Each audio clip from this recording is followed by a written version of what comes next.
Está começando mais um podcast aqui do Estúdio Jardins.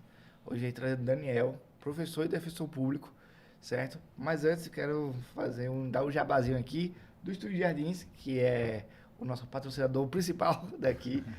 Se você quiser gravar seu podcast, seus cursos, seus anúncios, tudo relacionado a áudio e vídeo, manda uma mensagem no arroba estúdio jardins, que a gente vai entrar em contato com você, vai entender o seu projeto. Vamos trocar um papo e vamos botar esse projeto para frente, certo? Então, vamos começar aqui o papo que é defensor criminalístico, certo? É isso mesmo? Defensor da área criminal. Defensor da área criminal. Defensor da área criminal. Qual é a grande diferença assim, entre um criminal e um civil, por exemplo? Vamos lá. Antes de tudo, muito obrigado, tá, pelo convite. Fico muito honrado aqui pelo espaço e pela oportunidade de bater um papo com vocês. O Estúdio Jardins, o podcast cada vez mais ganhando amplitude aqui em Aracaju e além Aracaju também. E entrando aqui na sua pergunta, Victor, Defensoria Pública é uma instituição, antes de tudo, né? Concebida para atender os reclamos de uma população carente, né? Esse é o objetivo principal. Que tipo de carência? Carência de recursos financeiros. Então, basta que um cidadão não tenha condições de arcar com a contratação de um advogado, e eu estou falando de advogado de qualquer área. A Defensoria Pública está ali para servir aos interesses daquela pessoa e promover os direitos daquela pessoa junto ao Poder Judiciário, junto ao sistema de justiça. Então, a Defensoria Pública é uma instituição voltada para dar voz a quem historicamente não teve voz. Até não muito tempo, na história do Brasil, só tinha acesso ao Poder Judiciário quem tinha dinheiro para contratar bons advogados e pagar as custas do processo. E a Defensoria Pública nasce com um propósito de garantir um equilíbrio à balança, né? Não só pessoas bem remuneradas, mas aquelas também que não têm uma remuneração ideal ou até sem remuneração também possam ter seus direitos promovidos. E aí existem áreas de atuação, né? Dividindo em dois grandes campos, como você falou, existem os defensores e as defensoras públicas que atuam na área civil, com causas as mais diversas que você possa imaginar, desde uma pensão alimentícia até uma tutela coletiva de direito à saúde. Por exemplo, está faltando um determinado medicamento no município que deveria atender a população carente. O defensor público, a Defensoria Pública pode promover uma ação para garantir a tutela de todas aquelas pessoas que vêm sendo prejudicadas por conta da falta desse medicamento. Então, passa por contratos, passa por dívidas bancárias, questionamentos judiciais o mais amplo possíveis dentro de uma ótica civilista, né? Agora, dentro de uma ótica criminal, e aí eu já estou falando de responsabilização penal do cidadão, aí entra o lado da Defensoria Pública criminal, que é a área na qual eu me insiro dentro do meu campo de atuação. Você falou que são poucas pessoas, né, que estão nessa área de criminal pela área da Defensoria Pública. Por quê? Na verdade, não é que são poucas na área criminal. A área criminal ela tem especializações, Victor. Existem defensorias atuando em todas as esferas do direito penal. Desde os delitos de menor potencial ofensivo, aqueles crimes de baixa repercussão no mundo prático nosso, na nossa sociedade, até os delitos mais graves. E o que eu posso dizer que se enquadra dentro da espécie de delito mais grave seriam os delitos contra a vida, os delitos dolosos contra a vida, exemplo de um homicídio. Nessa esfera de atuação existem defensores atuando na defesa de pessoas que eventualmente venham a ser acusadas da prática de um delito dessa natureza. O que existe uma baixa atuação profissional dentro dessa temática de delitos contra a vida, né, a exemplo do homicídio, na esfera da advocacia criminal. A advocacia criminal ela acaba entrando em outras especialidades do direito penal, trabalhando com crimes de colarinho branco, crimes tributários, crimes patrimoniais, como furtos, roubos, crimes previstos na lei de drogas, a exemplo do tráfico de drogas, entre outros, mas na esfera do tribunal do júri, que é a área do Poder Judiciário que trata dessa temática dos crimes dolosos contra a vida, a advocacia ela é muito tímida ainda e existem uma série de razões para isso. Portanto, quando você me pergunta por que é menor a atuação nessa área, não é que seja da defensoria. A defensoria ela atua e preenche todas as suas unidades, tanto na esfera civil como na criminal. Uhum. É na advocacia criminal, né, a advocacia dentro de uma ótica privada de promoção de direitos, que existe realmente uma deficiência nessa esfera do tribunal do júri. É um mercado que é pouco explorado. Entendi. Daí, no caso, por exemplo, sendo um prático assim, talvez, você defende pessoas que cometeram o crime, no caso. Isso. Eu defendo, na verdade, interesses de pessoas. É bem importante frisar isso. Para né? poder... Porque, por exemplo, vou ser muito sincero, até para quem está nos vendo aqui, Vitor. O defensor público ele passa por muitos questionamentos morais, assim como o advogado. Então, na época que eu optei por fazer concurso para defensor público, escutei de família. Você vai defender bandido, vai defender criminoso. Mas existe uma grande diferença, né? Essa pergunta, interessantemente, não é feita a um médico. Você vai operar um criminoso que foi baleado numa troca de tiro com a polícia, por exemplo? Isso não se faz, esse questionamento moral ao médico, né? Mas é feito ao advogado, ao defensor público. Mas por uma questão muito cultural, porque as pessoas elas confundiram historicamente, não souberam diferenciar, na verdade, historicamente, a defesa do interesse da defesa da pessoa. Eu nunca vou defender o ato praticado por uma pessoa.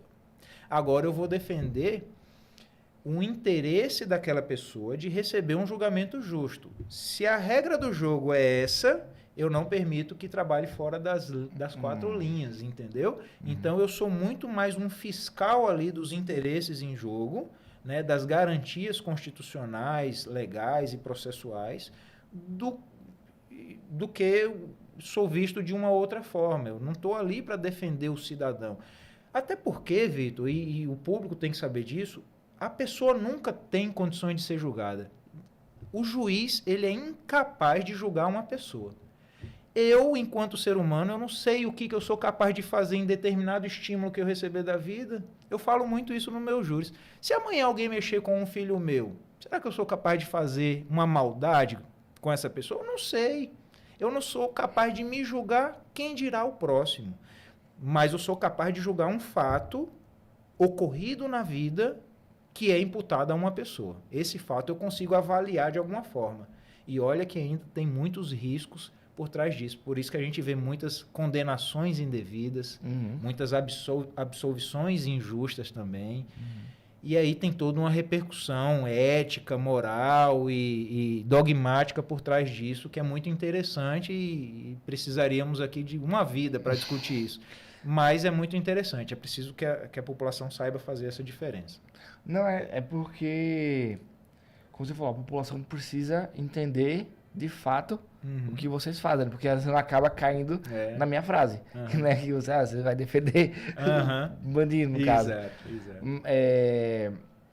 Daí, no caso, você já pegou algum caso, ou então você coloca na cabeça, não, isso aqui eu não quero defender, não quero me colocar nessa situação, porque de alguma forma te incomoda. Já chegou? Bem, o incômodo ele vai existir. Tá? O incômodo ele vai existir porque o incômodo ele é algo subjetivo ao ser humano. Então, por exemplo, eu sou pai de 2 crianças pequenas e minha filha tem 3 anos de idade.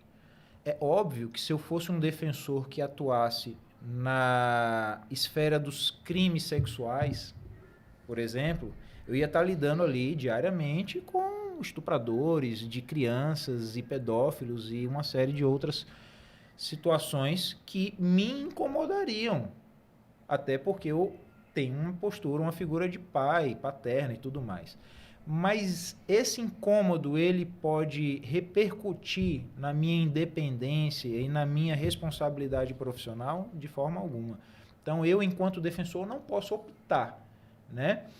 Qual causa eu vou pegar. Da mesma forma que um médico não pode optar operar uma pessoa ou não, quando Então, chega lá, pelo fato pegar. daquela pessoa ser um estuprador e foi linchado pela população, digamos assim. E está lá na emergência, o médico não pode chegar e falar, olha, eu não vou cumprir minha função, porque, sabe, aqui eu estou meio enojado com essa situação. Acho que esse cidadão não merece, não está dentro da nossa esfera de opção. O incômodo pode estar lá no médico, assim como pode estar dentro da minha psique, mas eu não posso externar esse incômodo a ponto de ele ofender a minha dignidade profissional, sobretudo a dignidade da minha profissão, da minha instituição, entendeu? Uhum. É porque, parece, falando assim, na parte do juiz e de vocês, é algo muito mais filosófico na hora de julgar uma pessoa, né? De julgar uma pessoa. Uhum. Você não é se colocar no lugar da pessoa, mas tentar imaginar um ato seu em determinada situação e tipo, não, isso aqui eu não consigo, isso não se julga no caso, né? Uhum. E aí, trazendo na hora lá, você tá defendendo a galera, como é que você consegue ter a mentalidade de bater de frente com todo mundo que tá lá e tentar convencer todo mundo que tá ali que pelo menos a pena seja reduzida? Como é que você coloca isso na sua cabeça? Você usou um termo que ele é basilar, mentalidade, né? É igual ganhar dinheiro. Uma pessoa dificilmente vai ganhar dinheiro se ela vê no dinheiro algo sujo, algo ilícito, né? Muita gente cresce num ambiente em que o pai, a mãe, a família, os amigos falam, não, esse negócio de ser rico não presta não, rapaz, dinheiro não traz felicidade, dinheiro é coisa suja. Então já entra, né, na vida prática com uma mentalidade errada, e o que acontece com a primeira oportunidade que a pessoa recebe o dinheiro? É se desfazer, doa, compra, gasta, ele não tem a cultura de juntar, porque juntar é algo pernicioso, né? É algo ruim, porque aquilo já foi implantado, é uma mentalidade.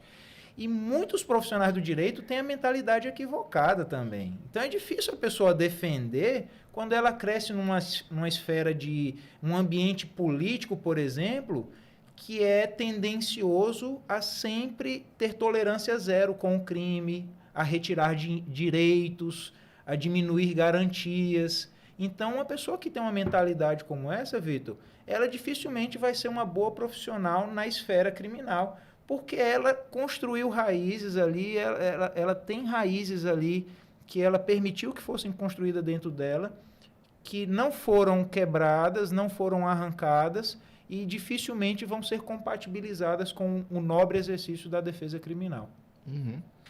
Tanto que assim, a gente vê que as áreas de direito e medicina, a gente já olha para esses profissionais, boa parte, já julgando de forma de tipo, não, eles já se acham superior de alguma forma. Eu não sei se isso é do curso que acontece ou é a sociedade que dá essa importância a Tem um esses profissionais. fator cultural e histórico, Vitor. E eu vou te dizer por quê. Se a gente for buscar na história mesmo, os primeiros cursos a nível superior implantados no Brasil foram ainda Brasil império, né? Não era nem república, nem nada. Brasil independente, era Brasil império ainda, né? Enfim. Naquela época, começaram pelo que se considerava a elite da academia, que era justamente medicina e direito. E justamente esses cursos, sobretudo no Brasil ainda com traços muito coloniais, as pessoas formadas nessas duas faculdades, elas ganhavam um título de quê? De doutor, sem precisar fazer doutorado. Então já é um elitismo histórico, eu diria assim, né? Que vem cada vez mais sendo quebrado, desmistificado, mas é fato que existe um olhar muito de... intocável da isso, pessoa. Né? São pessoas que a sociedade tende a ver como num nível mais elevado, quando na verdade não deveria ser assim. Né? São profissionais como outros qualquer, dentro das suas limitações e capacidades. Porque isso pode até interferir no próprio profissional, esse acúmulo histórico, e no trabalho dele, né? Na hora de subjugar outras pessoas também nos seus casos. Aí, Daniel, me diga uma coisa. Você disse também que é professor, né? Por quê? Porque você Olha, juntou um acúmulo de conhecimento da sua área, né? Isso. Veja, nunca me passou pela cabeça lecionar, né? Até entrar no cargo público. Só que para entrar no cargo público, eu tive muito contato com cursinhos, com professores de todos os tipos que você possa imaginar. E o nível de estudo para um cargo como esse, ele é algo surreal, eu diria. Né? Desde a minha época, 13 anos, passar num concurso para carreira fim, a exemplo de defensor público, promotor de justiça, juiz, é algo muito difícil. Né? É uma concorrência, né, elevada, mas a maior concorrência é você, e você ter o conhecimento mínimo para atingir a pontuação e superar o examinador. É difícil de acumular esse tipo de conhecimento, exige muita dedicação. E eu fiz isso durante 5 anos, né? Me formei e ainda continuei estudando muito tempo para poder entrar no serviço público e ser defensor público, e ser aprovado em outros cargos públicos. E eu, né, fiz isso, eu diria, com algum êxito. Né? Eu obtive aprovação em primeiro lugar em alguns concursos, fui aprovado em vários concursos, e eu percebi que, de alguma forma, eu entendi a dinâmica, entendi a didática, entendi a metodologia necessária para alcançar esses objetivos. E eu falei, poxa, conhecimento não deve morrer com a gente. Seria uma passagem muito egoísta aqui na Terra a gente ter um conhecimento e não compartilhar desse conhecimento. É uma filosofia de vida que eu tenho. E aí, naturalmente, com o passar do tempo, eu fui sendo convidado e as oportunidades foram aparecendo para orientar pessoas que também queriam passar em concurso. Né? Então, eu leciono para alguns cursos preparatórios para concurso público. Já ministrei muito palestra também em universidades, congressos e tudo mais. Mas hoje eu tenho um foco e um objetivo a nível de educar o próximo. Qual é esse foco? É trazer o olhar para um profissional que é lançado no mercado sem o domínio de uma área de conhecimento que é do direito, mas essa falta de domínio decorre de uma falha no sistema de ensino que a gente tem, universitário. Sim. A faculdade não ensina o profissional, o operador jurídico que se forma, passa na OAB e tudo mais, a atuar no tribunal do júri. A pessoa sai mais ou menos ali com algum conhecimento para fazer uma audiência. Não sabe qual é a pressão, né? Não entende o que é e nem tem as ferramentas necessárias para fazer uma atuação defensiva no tribunal do júri. E com base nisso, eu recentemente lancei um curso específico e prático, né? Não só teórico, mas com o enfoque prático, para pegar esse público e falar, olha, eu sei que a faculdade não te auxiliou, eu sei que o mercado está saturado, a advocacia não é fácil, demora muito você ter retorno financeiro, mas existe um bolsão aqui pouco explorado, e que se você tiver as ferramentas certas, você rapidamente vai se inserir no mercado e vai ter um bom retorno financeiro. É o Tribunal do Júri. Então, eu lancei um curso e hoje eu leciono para esse público que quer se especializar nessa área e quer atuar na prática, não só ganhando notoriedade pela alta exposição que essa atividade tem, mas também bons retornos financeiros. Eu acho massa. Estou até pesquisando os cursos de oratória para mim também, para poder melhorar aqui, né?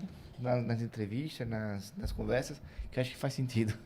E aí eu acho massa, não sei se entra no seu curso, linguagem corporal, se...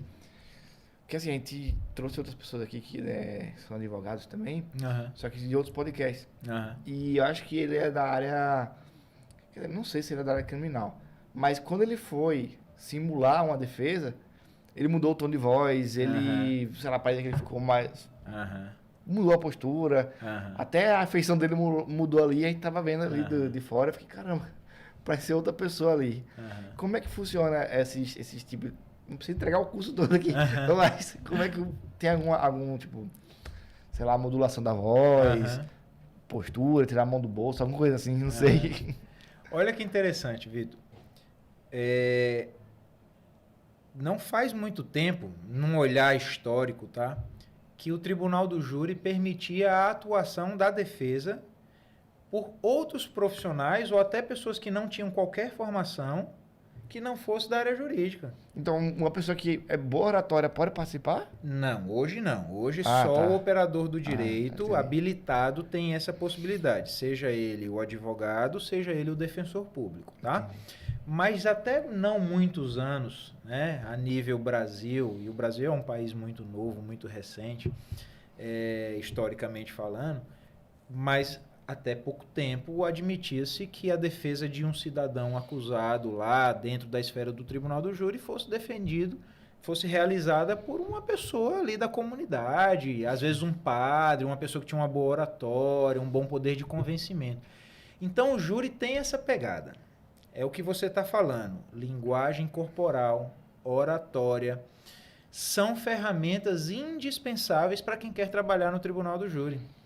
Ferramentas essas que a faculdade não leciona. A faculdade foca num conteúdo programático acadêmico do direito, mas esquece que componentes como esses de oratória, componentes como esses de linguagem corporal, teatralização da sua argumentação, teatralização da condução da sua linha de defesa, também são ferramentas de alto poder de eficácia.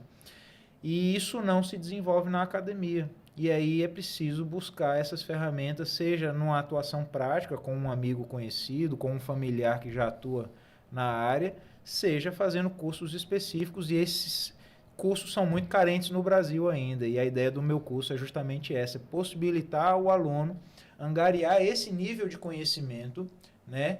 Não só de controle emocional, mas de poder de oratória, de convencimento, domínio da fala, domínio da linguagem corporal, saber ler a linguagem corporal do próximo, porque eu consigo, às vezes, até antever se aquele jurado, o juiz lá, a juíza, vai pela minha tese ou não, com as expressões faciais dela nas horas que eu faço determinadas provocações, ali durante a minha fala.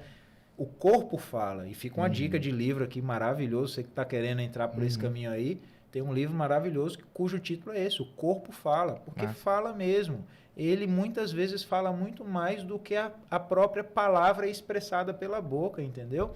Às vezes a ideia não é bem expressada por palavras, mas às vezes o corpo fala muito bem uma ideia, né? Então, a gente quando começa a dominar um pouco, né, desse conhecimento humano, a gente consegue atingir resultados inimagináveis. Impressionante. É porque é engraçado que na academia, né, na faculdade, eles não preparam o aluno, acho que de qualquer área até, para negociação, basicamente. Porque tem a negociação olho no olho e tem a sua que é 50 vezes você. E aí envolve muitos outros ferramentas de venda, né? Todos somos vendedores justamente no final da história, né? E aí eu, na vida aí, eu fiz um curso de coach, aí comecei a ver algumas coisas. E aí a gente fala, não, como fazer networking? Aí você vai, espelha a pessoa, se a pessoa tá de braço cruzado, você não vai fazer na cara dela os braços, você cruza as pernas pelo menos. Tente mostrar a palma na mão para você mostrar que você tá de peito aberto, de peito aberto, essas coisas assim. Eu fiquei, caramba, será que rola assim? Rola. Salvo engano, posso estar, eu não tenho esse dado agora firmado na cabeça, mas eu acho que foi a Universidade de Stanford. Eles lá nos Estados Unidos, a Universidade de Stanford, ela é conhecida por estudar muito a psique e o comportamento humano. E eles fizeram um levantamento dentro da área jurídica sobre o tribunal do júri lá, porque o julgamento pelo júri lá nos Estados Unidos ele é bem mais amplo do que no Brasil. O Brasil é mais limitado e está dentro desse contexto dos crimes dolosos contra a vida. Mas lá nos Estados Unidos é mais amplo e eles fizeram um estudo e eles perceberam, por exemplo, que quando o promotor ou a defesa gesticulam de determinadas formas, a atenção do ouvinte, seja o julgador, seja o público presente lá no julgamento, ela é diferente. Por exemplo, se eu faço uma afirmação apontando, a pessoa se sente ofendida e ela tende a não absorver aquela informação, ela não é bem recebida. Aí tem lá dados estatísticos, tipo 20% do público concordou com aquela sua afirmação quando você faz a afirmação apontando. Quando eu faço a afirmação estendendo a palma da mão, ela já é bem mais recebida. O seu ouvinte, ele presta mais atenção. Quando a afirmação é feita com a palma da mão para baixo ou de punho cerrado, já tem outros contornos. E isso eles fizeram vários e vários testes e foram angariando dados estatísticos e chegaram à conclusão que a percepção humana e até mesmo a atenção do seu ouvinte depende muito da sua forma de gesticular e tudo mais. Então, tem todo um impacto. É impressionante. É uma ciência, na verdade. Acaba sendo uma ciência. Porque assim, por que eu vi isso, né? Que é vendas, né? Fui pesquisar sobre vendas e tal. E como vou fazer esse network? Aí tinha um que eu achei assim, que foi o cúmulo que me fez parar de ver, porque eu fiquei, não é possível. Que era, pessoas de sucesso tendem a sentar mostrando a virilha. Homens. Entendeu? Que senta mais assim, despojado e tal, aí mostra que, sei lá, sua virilha aqui tá, tô despreocupado, tô seguro de mim, porque eu sei que eu tô com controle da situação. É basicamente isso que essa postura quer dizer. Se você senta um pouco mais enrijecido, você tá inseguro com o local, tal, eu fiquei, meu Deus, não. Aí essa da postura da virilha, eu fiquei, não.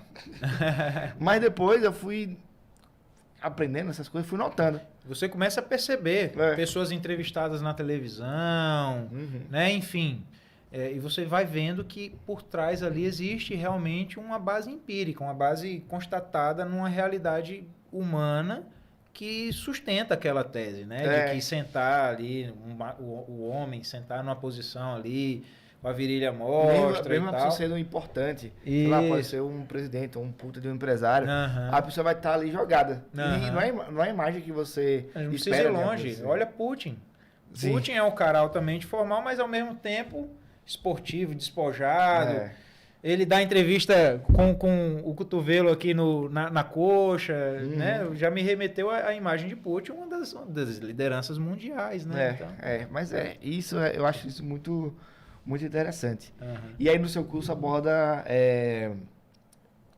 essas técnicas, assim, né? Na hora de você se posicionar lá. Se você me permite, deixa eu falar um pouquinho qual que é a ideia do curso, né? Tá. A ideia do meu curso, na verdade, é um workshop prático de tribunal do júri, que busca inserir aquele estudante que, né, na verdade, o recém-formado, que acabou de passar na OAB ou que está prestes a fazer a OAB e entrar no mercado da advocacia, a se inserir mais rapidamente e obter retornos financeiros mais rapidamente na esfera jurídica. E aí o tribunal do júri proporciona isso a esse proponente, né, ao mercado de trabalho. Também busca alcançar advogados que já têm até algum tempo de atuação prática, mas que sonham ainda, né, de fazer o seu primeiro júri, de entrar na área do júri, né, de potencializar ganhos, clientes e tudo mais. Então, o workshop ele tem uma pegada prática, porém vai ter também conteúdo teórico. É um workshop de 2 dias, 8 horas em um sábado, mais 8 horas práticas em um domingo, com acompanhamento de professor de oratória, e também vem um advogado convidado de renome e amplo conhecimento que vai trabalhar também aspectos práticos dentro da esfera de contratação, junto ao cliente, de prospecção de cliente, ou seja, como conseguir clientes, porque o estatuto da advocacia, ela limita, né? Você não vê advogado fazendo propaganda em televisão, não pode, tem toda uma questão ética por trás. Então, como você prospectar cliente de forma legal, correta, então tudo isso vai ser trabalhado. A nossa ideia é garantir que aquele que busca se engajar na advocacia criminal vá para uma esfera pouco explorada, de baixíssima concorrência e de alta exposição, que a gente precisa enxergar isso com bons olhos. A alta exposição, ela não pode criar temor na pessoa, no profissional. Ela tem que ser vista como uma oportunidade. Quantos advogados, né, que não trabalham no tribunal do júri gostariam de ter a exposição de um advogado do júri, só que na sua área e não tem?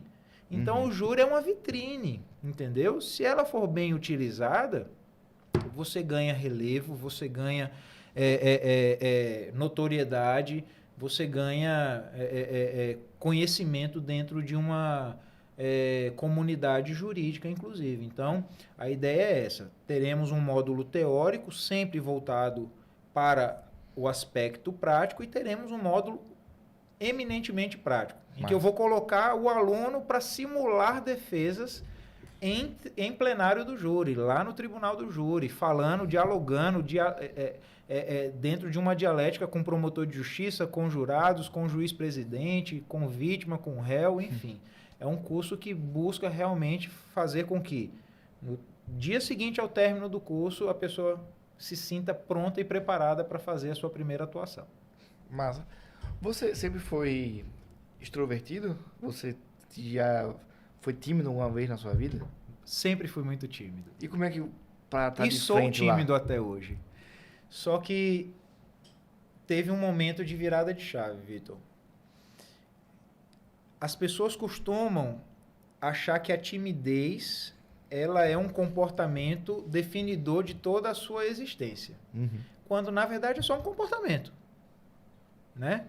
Aqui, por exemplo, eu posso estar parecendo extrovertido, comunicativo, de uma oratória fácil e compreensível. Mas eu sou uma pessoa tímida. Eu sou uma pessoa que eu tenho algumas barreiras sociais, inclusive, de comunicação. Mas na minha área profissional não tenho timidez. E como que você muda isso? Primeiro, a necessidade, né? A necessidade ela é o grande movimentador do ser humano. Então, se a pessoa decide se acomodar, tudo bem, nunca vai deixar a timidez ser vencida. Mas se a pessoa percebe que a vida está exigindo e ela corre atrás, ela consegue controlar a timidez. Então, hoje eu controlo muito bem, eu domino, eu diria, a minha timidez dentro da minha esfera de atuação profissional. Né? Eu já sou casado, mas dentro de uma esfera amorosa, talvez eu não tenha esse mesmo domínio, entendeu? Então, a timidez é algo que você consegue dominar ela em muitos pontos da sua vida, quando não em todos, entendeu? Então, o curso ele também tem essa preocupação de trabalhar a mentalidade do aluno, para que ele compreenda que as limitações emotivas, as limitações de personalidade não sejam uma barreira para o seu sucesso profissional. Porque assim, eu sempre também fui muito tímido, acho que ainda sou. Porém, eu fiz uma engenharia reversa das pessoas que eu admirava. E também tinha na minha cabeça que, assim, meu pai é bastante tímido. E eu ficar naquela na cabeça, tipo, não, eu sou tímido porque meu pai é tímido, então é genética. Só que aí eu vi, não, eu não vou aceitar que é genética. E aí eu comecei vou me jogar no teatro aí, vou num teatro de improviso. Legal. Onde eu vou poder me expor ridículo, e aí se der merda, deu certo. Porque é improviso. E aí eu comecei quebrando essas barreiras de timidez, e agora, tipo, eu consigo me expor mais pra poder gravar aqui, entendeu? Fazer stories. Ao ponto de, se você não me falasse isso, eu nunca diria que você é tímido. Tá vendo como são as coisas? Como é que é a vida? Talvez você também pensaria isso de mim, né? Mas é isso que o profissional, a pessoa que está entrando no mercado, precisa compreender, né? Todos nós somos humanos, né? Você pega pessoas bem-sucedidas, todas elas também, dentro da sua humanidade, têm as suas limitações. Limitações, talvez, que você, que ainda não se inseriu no mercado de trabalho, não tem. Mas essas pessoas, elas, por terem inteligência emocional e entender que a oportunidade, a vida é uma só e a gente precisa fazer dela uma boa vida vivida e encarar os nossos medos e ir para frente e não ter medo da repreensão alheia, da opinião alheia, porque você é dono do seu destino. A gente tem que entender isso, né? Sim. A gente parte para cima e enfrenta a vida e vai se sobrepondo a essas barreiras que a nossa própria mente cria. Então, eu trabalho muito essa pegada, tanto que no nosso curso, no workshop que a gente vai fazer dias 17 e 18 de junho, Vitor, agora do próximo mês, então, faremos esse workshop, cuja a ideia é eminentemente inserir no mercado de trabalho ou potencializar o mercado de trabalho para aquele que já é advogado, advogada, enfim. Mas o foco é totalmente técnico, mas a gente também tem essa preocupação com essa ferramenta que eu diria que ela é muito relevante. Não adianta só eu dominar a técnica jurídica se eu não tiver a inteligência emocional, a mentalidade correta, se eu não souber as ferramentas para eu me firmar. Às vezes eu ganho dinheiro, mas não sei administrar o dinheiro, então meu escritório não vai para frente. Então, no nosso curso vai haver um módulo específico para trabalhar mentalidade. Isso é massa. O aluno também vai sair de lá com algumas dicas e ferramentas para que ele se consolide de forma integral. Eu não posso só passar conteúdo acadêmico e experiência prática. Eu tenho que passar para ele também como que ele vai ter base de sustentação para garantir que isso seja levado para a vida profissional dele. Então, essa é uma preocupação nossa também. Porque eu imagino que quando você percebeu que iria trabalhar com isso, você começou a se preparar para isso, né? Ou você já vinha se preparando antes para controlar essa timidez? Porque se jogar no meio de 50 pessoas para te julgar de uma forma, é sinistro. 50 vezes é pouco, viu? Já fiz júri com plateias de 200 pessoas. Um show. Já fiz júri com plateias de 200 pessoas. Pena que eu não tenho a mínima habilidade para comédia, senão eu ia viver de stand-up aí. Adoro assistir, mas não tenho habilidade para isso. E a habilidade sempre pode ser conquistada, eu sempre digo isso. Sim. Eu não tenho porque eu não fui atrás. Porque eu não fui atrás. Todos nós somos capazes de tudo, a verdade é essa. Mas, Vitor,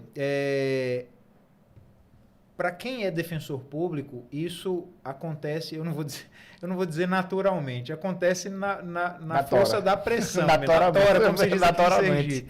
Naturalmente. Por quê? Porque quando você passa no concurso, antes de você ser aprovado, você lê o edital, você viu quais são as funções do defensor público e está lá dentre elas a possibilidade de você ser um defensor público do Tribunal do Júri. Então, você não tem opção, você passa, a administração vai falar, olha, você vai começar atuando em tal lugar, em tal comarca. Lá tem júri. Você vai dizer, não quero fazer júri? Você não tem essa opção, entendeu? Entendi. Então, eu, enquanto defensor, e é interessante isso, que eu tomei posse, aí passei uma semana de curso de formação, na segunda-feira seguinte, eu fui para a cidade do interior lá, onde eu fui lotado, e o que eu tinha para fazer? Um júri. Então, eu não vou dizer que sina na minha vida, porque sina é coisa ruim, né? Mas foi assim, a vida me quis dentro do Tribunal do Júri. E aquele primeiro júri eu fiz a minha beca, que é uma vestimenta específica, né? Sim. Que se usa lá no julgamento, né? Uma capa preta, uma coisa que se usa até hoje em dia, igual você vê lá no Supremo Tribunal Federal, os ministros usando e tal. Aquela beca, né? O juiz usa toga, né? Mas nós, defensores, advogados, usamos beca, o promotor também. E aquela beca, aquela vestimenta específica ali, né? Aquela veste talar, ela foi usada por mim pela primeira vez lá naquele júri. E eu lembro no final do júri, o juiz, né, que presidia a sessão, chegar para mim e falar: Daniel, sua beca estava pingando o seu suor. Esse era o meu nível de despreparo. Por quê? Porque nem o concurso me avaliou para isso. Sim. Ainda que os concursos de defensoria tenham provas orais e de tribuna, mas é uma coisa muito tímida que, né, não aufere realmente o seu conhecimento.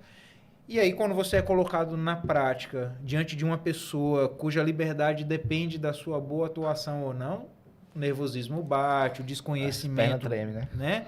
A falta de conhecimento de vida, de experiência prática, dos cacuetes, dos macetes, isso não tem. Essas ferramentas você não tem e eu não as tinha.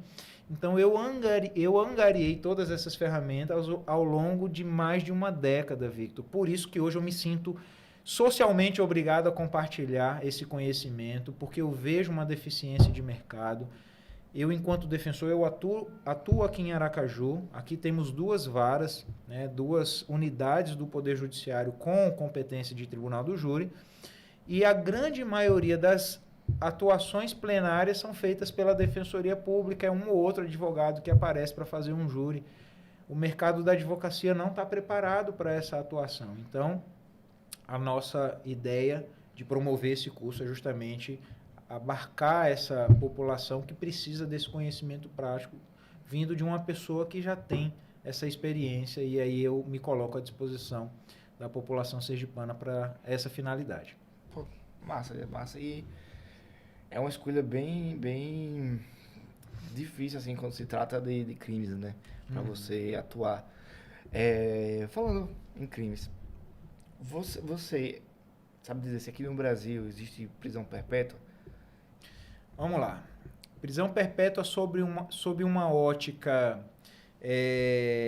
de realidade humana existem prisões perpétuas.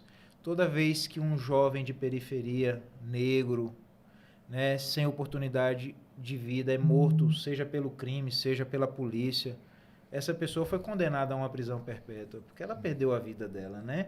Então, existe uma ótica, numa visão de política criminal, que a gente enxerga a existência de um Estado que admite a prisão perpétua porque a pessoa é presa dentro de um contexto de morte cuja vida poderia ser muito mais longeva se uma determinada realidade social não tivesse a alcançado, né? Mas, formalmente falando, Vitor, não é possível a prisão perpétua no Brasil. A nossa Constituição, ela proíbe determinadas espécies de pena, né? E uma delas é a prisão de caráter perpétuo. Não só a prisão perpétua, mas a prisão de caráter perpétuo. Por quê? Porque a prisão de caráter perpétuo, ela tem um único objetivo: a retribuição do mal com o mal. E a nossa legislação, o nosso constituinte, vê na pena não só um meio de punir com o mal, e aí o mal é afastar da sociedade, isolar a pessoa, prender a pessoa, não só repelir com o mal, mas também oportunizar a pessoa a reintegração à sociedade, melhorada, promovida, né, de alguma forma orientada. Então, dentro da ótica constitucional nossa, a pena ela tem esses 2 caráteres basilares, que são punir, porém reintegrar. Então, não temos pena de caráter perpétuo, assim, com a mesma lógica, não temos pena de morte no Brasil, né? E a pena de morte, muitos estudos já mostram que ela é inviável, e os Estados Unidos é o grande exemplo para isso, né?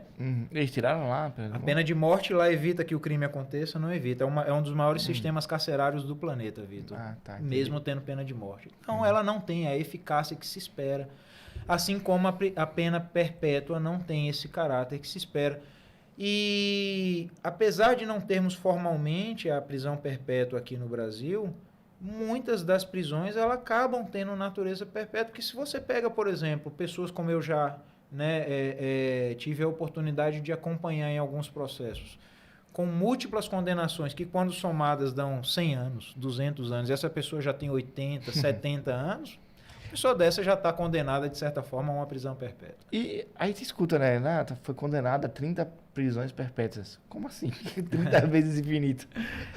Na verdade, não é perpétua, porque aqui, sim. pelo menos a nível Brasil, não é permitido. A gente escuta assim, essas coisas assim, não né, é permitido. Dentro da informalidade, né? De quem não é da área, é normal. Às vezes, até de componentes do jornalismo, né? Existem momentos que a gente vê alguns lapsos como esses de desconhecimento da nossa legislação, da nossa Constituição. Mas a nossa Constituição, ela veda peremptoriamente a prisão de caráter perpétuo, assim como a pena de morte. Hoje, a nossa legislação ela foi alterada. Até pouco tempo, a prisão, né, por mais que eu fosse condenado a 500 anos, e é possível, tá? Uhum. Uma condenação de caráter perpétuo, porque ninguém vive 500 anos. Então, uma pena de 500 anos tem caráter perpétuo, né? Sim. Mas a pessoa era até então obrigada a cumprir no regime fechado, ou seja, presa, encarcerada 30 anos. Hoje esse limite aumentou para 45, né? Fruto de um pacote lá da lei anticrime e tudo mais, pacote anticrime, na época do Sérgio Moro, enquanto ministro da Justiça e tudo mais, do ex-presidente. Mas o fato é que continuamos proibindo, vedando as prisões de caráter perpétuo no nosso país. Até em situações de guerra? Em situações de guerra também são proibidas, apesar de a guerra declarada autorizar a execução, a morte da pessoa. Então, pode parecer uma coisa nonsense, mas guerra é guerra, né? Assim, a pessoa vai para matar ou morrer, né? Então, não seria muito lógico o país declarar guerra e ao mesmo tempo proibir a pena de morte, né? Então, pode guerrear, mas não se mata. Isso, exato. Soquinho então, aí, tá bom.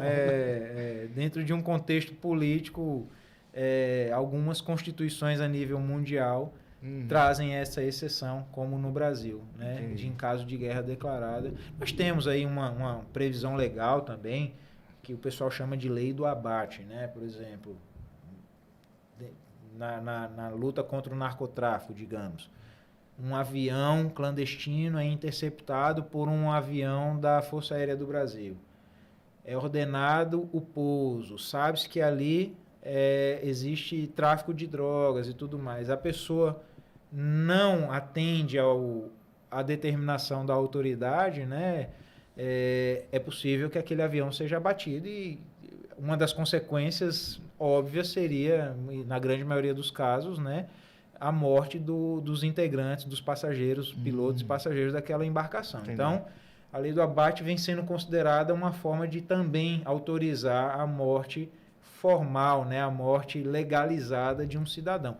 Mas a regra é essa, que não se permite tirar a vida de uma pessoa ou encarcerar essa pessoa por uma vida legitimamente dentro da esfera de atuação do Estado. Entendi. Daniel, para finalizar. Beleza. Dos crimes mais famosos no Brasil que aconteceu, qual deles você acha que seria mais difícil de você fazer uma defesa? Olha, em termos de assim, limites éticos e morais, existem, obviamente, muitos fatos, né? Sobretudo aqueles midiáticos e tudo mais que meio que integraram a consciência e a cultura da nossa população. Mas, assim, em termos técnicos, Vitor, não tem defesa técnica difícil. Existe profissional despreparado. Por isso que um curso como esse é importante, né? O profissional ele pode se questionar moralmente, ele pode não acreditar na causa que ele está ali sendo provocado a atuar. Deve ser mais difícil ainda, né? É muito mais difícil quando você faz algo sobre o qual você não deposita confiança, né?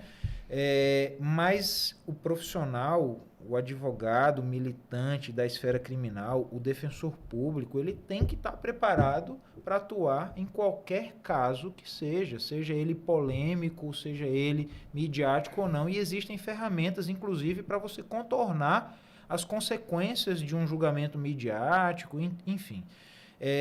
Mas existem, dentro da esfera, por exemplo, do Tribunal do Júri, casos que me vêm à memória que não causam repulsa em mim, mas me trazem, se eu tivesse a oportunidade de, à época, atuar, eu gostaria de ter atuado dentro dessa ótica de aproveitar a oportunidade da vida, né? De subir ao palco da vida quando a vida me chama e não dizer não para as oportunidades, né?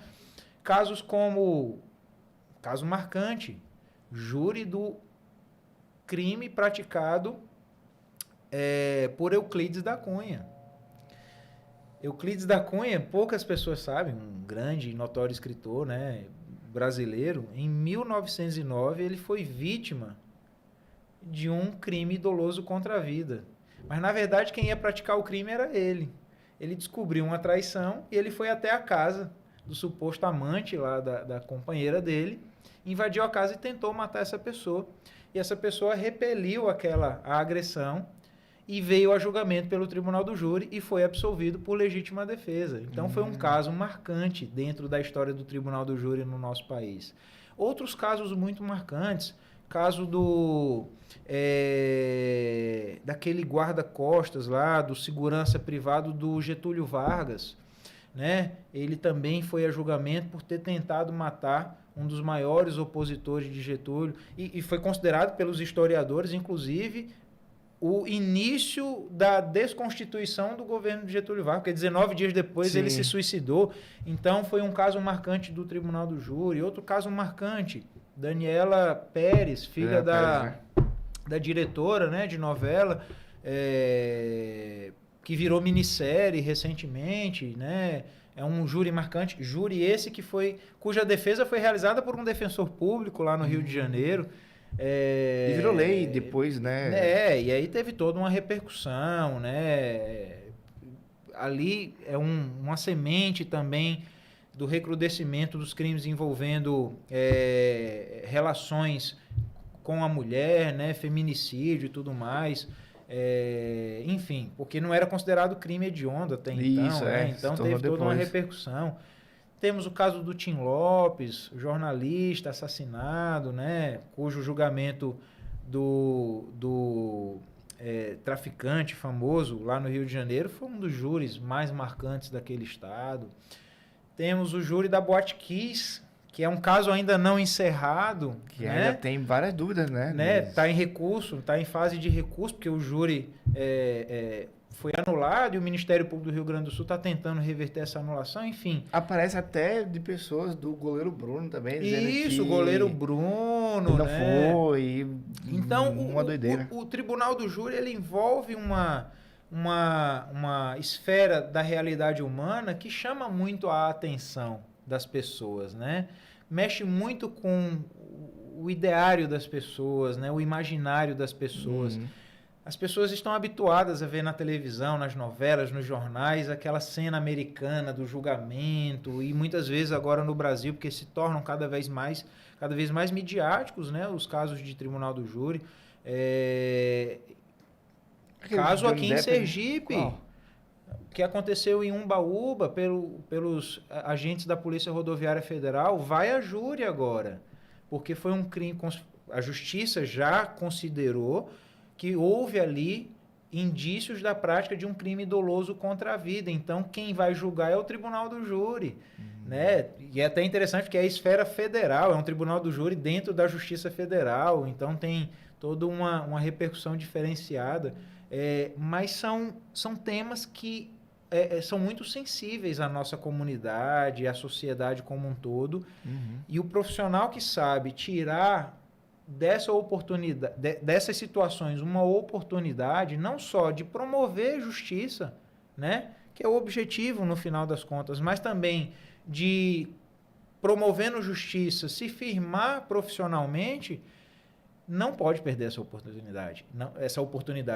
E não é possível que a falta de ferramentas, né, o poder de conhecimento impeça que essa pessoa evolua. Então, busquem cursos, busquem aprofundar na temática, aproveitem as oportunidades da vida, porque palcos como esse são para poucos ainda.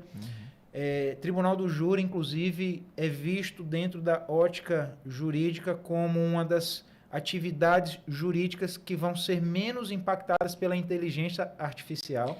A inteligência artificial nos Estados Unidos, por exemplo, já foi responsável pelo desemprego de muitos profissionais da advocacia. No Brasil, isso já é uma realidade também. Os maiores escritórios de advocacia têm escritórios enormes. Eu vi que estavam transformando estagiários em ferramenta de inteligência artificial, que é quase um copia e cola. Na verdade, estagiário não, Vitor. É o advogado mesmo. Tem escritório. Eu li recentemente uma matéria que um dos maiores escritórios, e em 2019 esse escritório tinha acho que 5 milhões de processos. Meu Deus. Tutelados por esse escritório, com escritórios no Brasil inteiro, né? Unidades desse escritório no Brasil inteiro. Esse escritório, 10 anos antes, contava com o dobro número de advogados para metade de processos.